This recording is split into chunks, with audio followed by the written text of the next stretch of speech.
Yeah, Like, that. I think free speech in Canada is one of the best models of it. Oh yeah, Like, I'd rather the US one, man. I've been looking at the US and I'm like, man, you guys have it good. You know? Hold up, Felicia. Hey, stop bumping my phone. My phone blowing up. Come on, you need to go home. Get out. Call me Felicia. High school romance. Aww. Now you got a boyfriend. Come on. And I'm still a drug addict. Puff, puff. Hold up. I need a fucking blow up. I need a fucking bang. I need some fucking rain. I need a bang. Let's jump into the topics of the day. Mhm. What do we got as first topic of the day, Adele? Topics of the day. The topics Guys, of the day. we're extremely lucky. You know, we have a Jamie now at the studio, you know, who does a lot of deep research. Okay, And, so yo, first topic. Elon Musk buying Twitter. So but wait, didn't he not? So initially he bought 9.6% Yes. of all the And then he shares was of Twitter. supposed to be on the board, and then he didn't end up going on the board, Exactly. and now they're trying to make sure that he's not able to buy The whole thing. the whole thing. Apparently the reason why he couldn't get on the board because the rest of the board owed more than 9.6% or whatever his percentage was.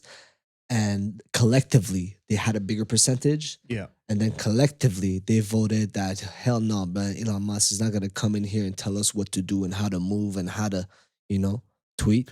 I wonder who the other owners are, like the majority owners are. Like Yeah, I don't know if let's pull it up real it quick. Like might be able to see. majority shareholders Twitter. Twitter. Jamie, can you pull that up real quick? Okay. Yeah, right now I'm on it. Okay. Majority share. We actually hired holder. Jamie from Joe Twitter. Rogan. We asked Joe if we could borrow Jamie. Yo, Yeah, there's I at some point blackmailed him Joe into- Rogan's like, yo, Jamie's a great sound engineer. I'm like, I beg to differ. Yeah. Yeah, you don't think? No, I think it sounds great, but there's like a cool rustic sound to his podcast, which is cool. But I feel I'm the best sound engineer slash In the world. podcaster. Yeah, you know? that's fair. Largest shareholder. Top 5 Twitter shareholders. My Oh, mouse they're, is like tripping. they're up here. So I believe we have Jack Dorsey. I think that's the previous Twitter, which operates the global messaging platform, was founded Yeah, in that- 2006. that's Oh, kinda it was made it. founded Yeah. by Jack Dorsey, Evan Williams, Biz Jamie, Stone. can you just scroll down? Just scroll down. Keep scrolling. Jamie, can you scroll down? Okay, the Vanguard group. okay. Well, that's like a venture capital, like big business. Yeah, but where Yeah. are they from? Hundreds of mutual funds, ETFs, Well, that one they're probably from assets. the U.S. Vanguard Group is the largest stake in Twitter, one of the biggest investment managers globally. The So company that's had about 8.1 trillion. Vanguard Group has 8.1 trillion. Okay, Man. what do you have? State Street Corp. But these are individuals. I was convinced that board of directors was individuals, but maybe it's No, individuals that no. represent these venture capitals. Man, no, Elon Musk is like one of the richest people in the I know. world. You know, like most Yeah, people yeah. don't have that kind of like There's, one person doesn't have that kind of money. You know? There's Yeah, okay, yeah, I know what you mean. like I wonder so yeah, there's a lot of like Groups. yeah, exactly. There's like groups that are part of like asset management. Yeah, groups. like Vanguard is very popular. Everybody knows Vanguard. Yeah, but Elon Musk is one person, right? Yeah. But who also has a company that has a lot of shareholders as well in it. I wonder. So I guess these are in order of Morgan Stanley in importance. I feel so. Or the- I think amount. percentage. yeah, probably. exactly. So like number one, Vanguard, which is 8.1 trillion, which man, that's probably what, like fucking Representing 10.3%. 10.3%. And then we have 9.2. 9.2. Elon Musk coming in at number 2. Also, okay, so he's that's crazy. And It's then one number person. 3, you have Morgan Stanley, I believe. Oh yeah, Morgan Stanley at number 3, with 8.4 shares. But if you wanted to have, because like right now we have to admit, Twitter is almost like a weapon of manipulation, of political manipulation. Every platform is. Yeah. Facebook more than Twitter, but yes. Okay, interesting. But I find it interesting that Elon Musk would invest in Twitter. I'd be interested to see like what percentage liberal versus conservatives use Twitter. I think there's probably more conservatives that use Twitter. If Well, I feel like every politician is on Twitter. Yeah. Oh, so you're talking about like regular people? Yeah, regular people. If you wanted to manipulate, because it's safe to say all these people are here investing this money probably for an alter purpose, which is to manipulate at some point, which is probably has something to do with like weapons, weapons business, selling weapons, which probably also has something to do with like certain lobbies, things like that. If Elon Musk really wanted to manipulate the political / economical discourse of the world, wouldn't he like invest subtly? Because right now people see Elon Musk, they associate him with like a certain point of view and idea, Yeah. And if I was some of these other competing shareholders, I would be like, fuck Elon Musk. You know what I'm saying? Yeah. But if you really wanted to Well, influence the political discourse, you would probably have a higher stake in one of these venture capital companies with like your Oh, but name is no, not there. He doesn't have that kind of money.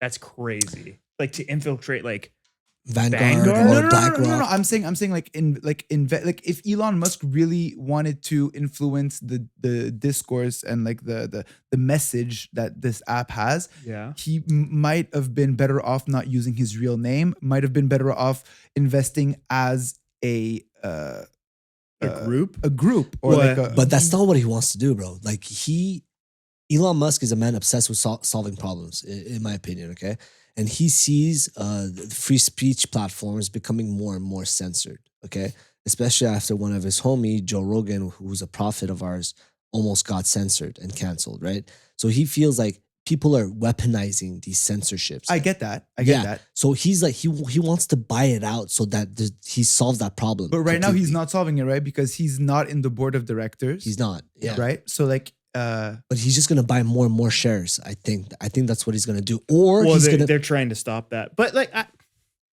I don't know. I think personally that we give Elon a lot more credit than he deserves.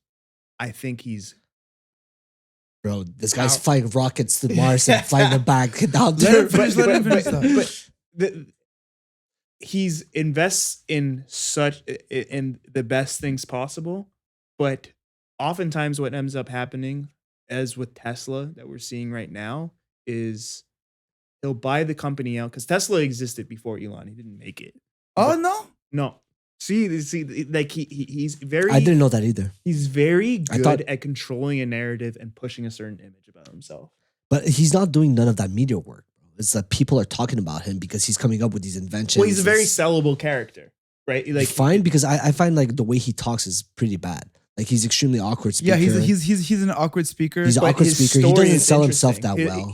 He's like the the real Tony Stark. I think like that's like Yeah, a pretty it's true. interesting It's story. true. You know? But what makes him that is his actual accomplishments. It's not him But selling the himself. also- accomplishments that he has, so he's not like a world-class engineer. He didn't develop the technologies in SpaceX. He invested in it. But he speaks the language. But also Yeah. there's like, people say that like if you want to be a good like director, you need to do a little bit of everything. You need to know exactly Mhm. like, but he is He knows where to look. he is to a certain extent an engineer. He is to a certain extent he wears a lot of these hats, but like only to a certain extent.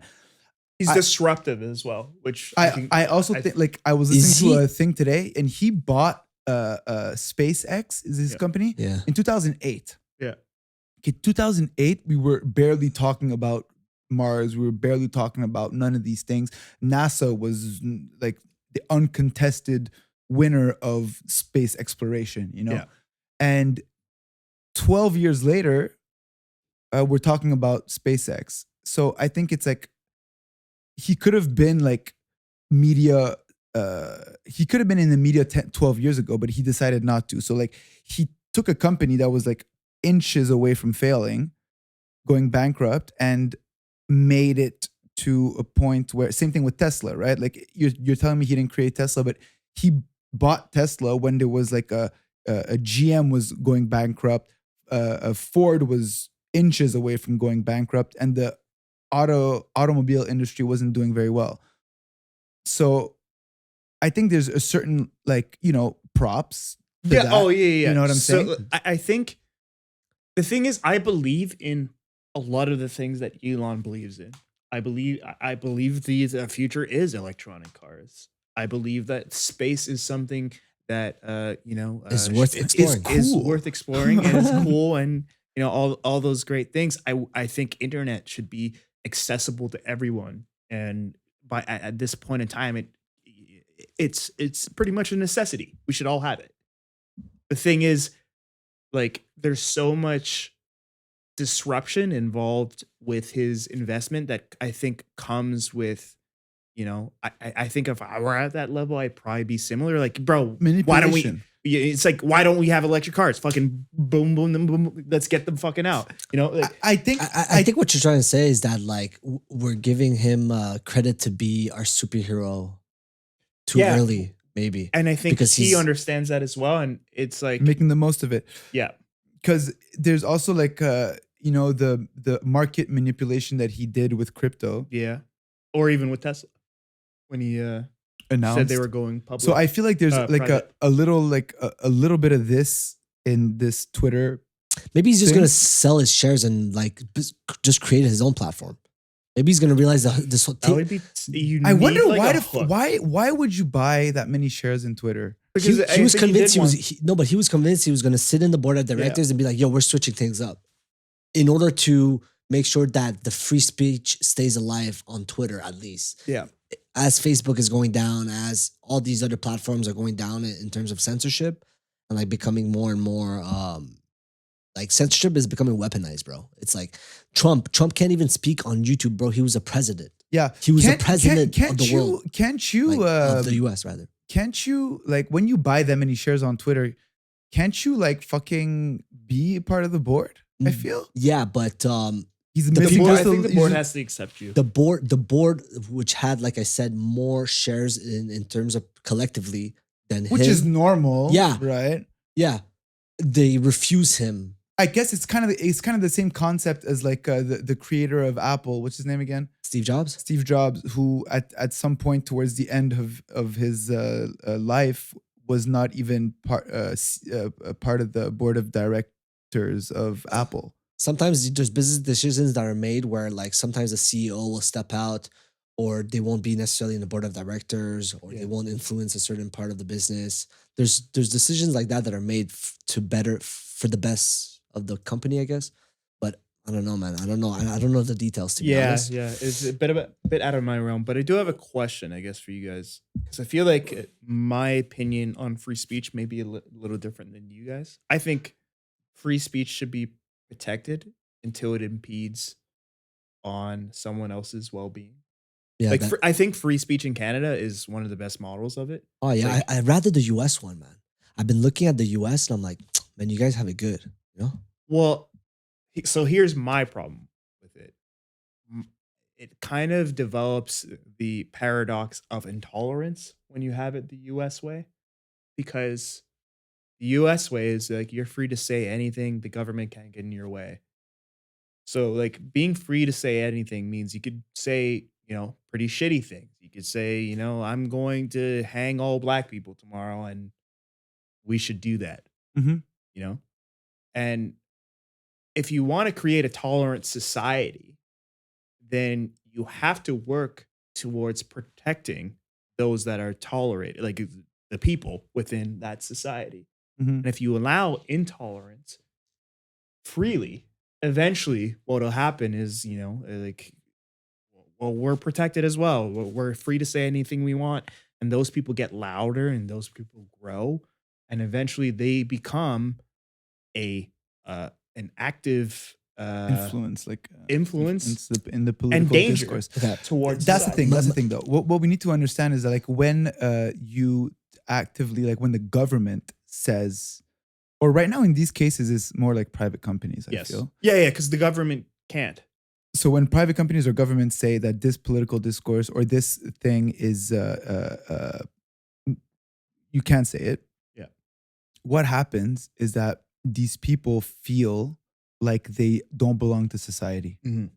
And I think that's where the problem is, because society has a great way of kind of filtering what is beneficial for society and what is not beneficial for society. Being a free country, like the United States and Canada and like most of the Western world, is the government not telling people what to do, in the sense that the people have free will to express themselves into the country that they want to be. You know, like the Civil War in America kind of proved that, in a kind of like old fashioned like war, you know? But I feel like when somebody starts telling you what is right and what is not right, you create these subgroups that don't feel part of society, Right. that could overthrow society. Whereas if you let them just Express themselves and habitate or like live in this society, they're gonna naturally be ostracized by themselves without necessarily the government. Because once the government tells you what you can and can't do, it becomes kind of yeah, that's no bueno. But I agree, there is some sort of self-governing that happens with like humans in society. Like initially you might see a tweet that sounds extremely racist and problematic. I rather know that, oh shit, over there there's this racist dude and he's talking all this shit, you know? Or maybe he's running a summer camp. I'm not gonna bring my kid to that summer camp because this guy says some racist ass shit. I'm not gonna go there. I'd Right. rather be aware. But what Personally. about the people that? So an example I'll give is the KKK. KKK weren't just people who would hunt and kill black people. They were also provide the communities that they live in with resources. They would have daycare programs and this, that, and the other. So it's like you're able to recognize from afar those people are a problem. I'm not going to be around those people. But when you're living in that neighborhood that the KKK dominates and is a part of and governs, they feed you. They feed you. It's kind of like the same thing goes for like Pablo Escobar, or the same thing goes for like Hell's Angels in certain communities outside in the outskirts of Quebec. Like they were better off with the Hell's Angels than without the Hell's Angels. Exactly. Same thing with Pablo Escobar. I think a lot of it has to do with like opinion. It's a touchy subject. It's tough, man. Yeah. But the thing is, I agree that your words shouldn't motivate harm towards a race or certain people. Or it's like if somebody tweets, "Yo, fuck Adele and Sam, let's go kill the Pool Boy podcast hosts," and fucking writes that and starts sharing it. Yo, share. You know what I mean? Like that. We're like, yo, what the fuck? It's kind of like doxing somebody. Yeah. You know, Yeah. Which these things are illegal in the US. You can't threaten. Yeah, you can't threaten and you can't harm, right? And you can't expose people's personal information online and stuff like that. And defamation. I think those are like. But when you have the internet and these platforms that provide individuals with so much power of expression, I agree with J-Rob in the sense that you need to have certain boundaries and rules because no individual should have access to that much influence, and no individual should be able to build a platform that is hateful towards a certain community or whatever. At the same time, when we start canceling or taking off of YouTube Donald Trump podcasts, I feel that's a problem. Yeah. When we start like pick and choosing what, especially during election season, and like these moves are happening, I just can't help but to feel a certain type of way when people are deciding what I can or can't choose to listen to or to view. I think it's a double-edged sword, and it's a tough one to regulate. There's obviously like the person in charge of deciding whether that content continues to live on the platform or doesn't, you know? Like the whole Biden incident where I don't know all the details of the story, but I know that his son had a problematic laptop that he brought to a store, and then somehow the emails leaked Yep. of him receiving like big financial rewards for certain policies that would benefit his son, and that Yep. Biden had to make yo, those moves. not only that, bro. There was But- pictures of him smoking crack and shit. Apparently. Oh yeah, there was that too. Yeah, but then, that's what I saw. Like, then Biden like completely went on a podium and completely lied. She's like that those stories are not true. Yeah. But then eventually, like we found out that it was actually yeah, true. exactly. But what you're But what you're then- referring to is right before the election. Yeah, And it's the New York Times that said that those allegations were not False. legitimate. yeah. But then right after the election, not too long ago, like a month or two ago, the New York Times writes an article and says that the allegations were in fact legitimate. Exactly. So it's not about lying, because if you keep a lie for 30 years, you're going to get caught. But if you keep just a lie and you, just as a tool, Mm-hmm. right before the election, you could say something is a lie, and then 6 months later or 7 months later or a year and a half later say that, oh, actually we didn't look at the facts right, and this is what it actually is. But the moment of importance has already passed, you know? Right.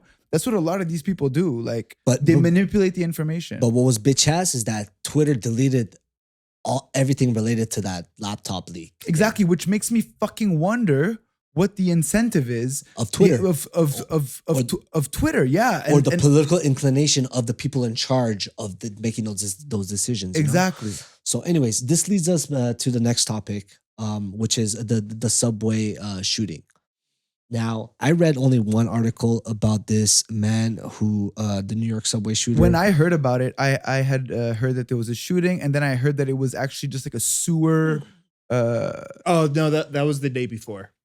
Oh, Yeah, bro, the sewer explosion. Coincidence? Yeah. The sewer explosion was the day before, and then there was the shooting. so yeah, oh, shit, bro. So yeah, for those Holy for the shit. people that don't know, there was a shooting in New York subway station Brooklyn. that left 10 people wounded, 13. people wounded, where a man decided to throw some smoke bombs Yeah. inside the metro. So he throws like 2 smoke bombs, like